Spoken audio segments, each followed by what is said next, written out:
Today, I would like everyone to take a second and imagine their favorite type of meal. Breakfast, lunch, dinner, it doesn't really matter.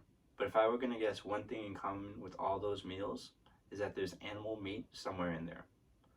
I, like many of you, love to have some type of protein to go with my meal. Chicken, beef, pork, it all tastes great. But there is a moral and physical wrong that comes with eating these. As someone who recently took a better look at their diet and has a connection to this planet, I have some passion for this topic, that eating meat is unethical, and there are three main reasons why. The first is that it's bad for your health. The second is that it's bad for the environment. And finally, we're going to talk about the terrible animal conditions that are a result of mass meat production. As I said earlier, eating meat can be bad for your health, though I don't doubt that there are some benefits to eating meat. For example, meat can give us many proteins and amino acids that we can't find inside plants, like vitamins B12. However, we can still receive many of these important nutrients from plants, and in fact can get some that aren't found in meat, like vitamin C. In fact, if you were able to do an all-meat diet, you could eventually develop scurvy. Of course, not many of us plan on doing this diet, but the results should still give us a cause for concern.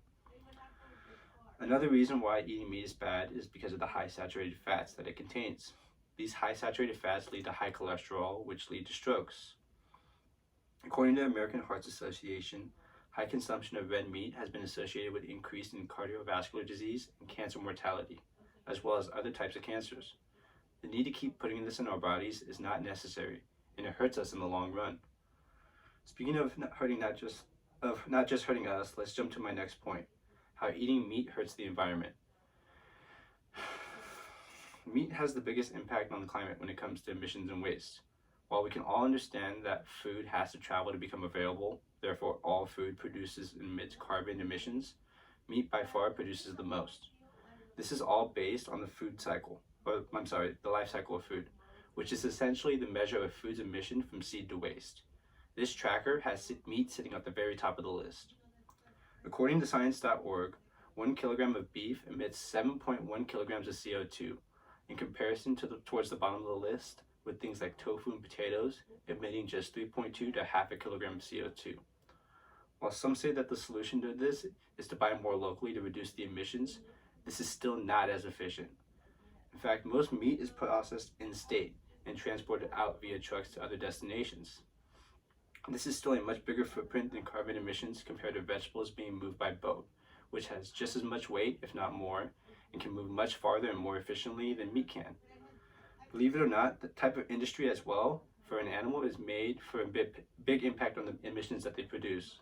According to a report from Oxford University, animals held in cruelty have a significantly less carbon emission rate by technicality because it takes less to require to take care of them.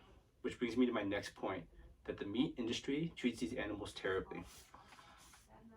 I by no means have never really been an animal activist, but seeing these animals in this conditions being made to kill is just sad. According to sentientmedia.org, genetically modified chickens developed over hundreds of years of selective breeding to produce the fattest chickens in the can are seeing some pretty terrible results. I'm talking about chickens 4 times the size of what they originally should be.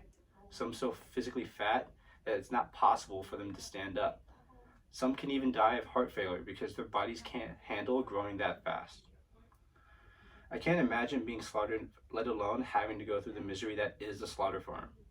As kids, we grow up thinking of farms as happy places where animals can roam free, but the reality is that they are born in what I would describe as hell. Chickens being packed together in tiny cages, cows and pigs side by sides in the thousands, all being pushed towards their death. Animals forced to stand even in their own feces. And I want to reiterate stand because the animals are so packed in that movement is barely even possible. It's horrible. And no being should be able to having to go through that. Today, we have talked about some pretty heavy things about why meat is bad, like the negative impacts it has on your health, the environment, and the animals in general. But it's very necessary. It's necessary because these things are unjust. At what point do we see all the negatives and decide to finally make the change? If you can't change for the animals or the environment, then please change for yourself, because we all want to live long, happy lives. But if we keep eating meat the way we do, we're going to regret it. Thank you.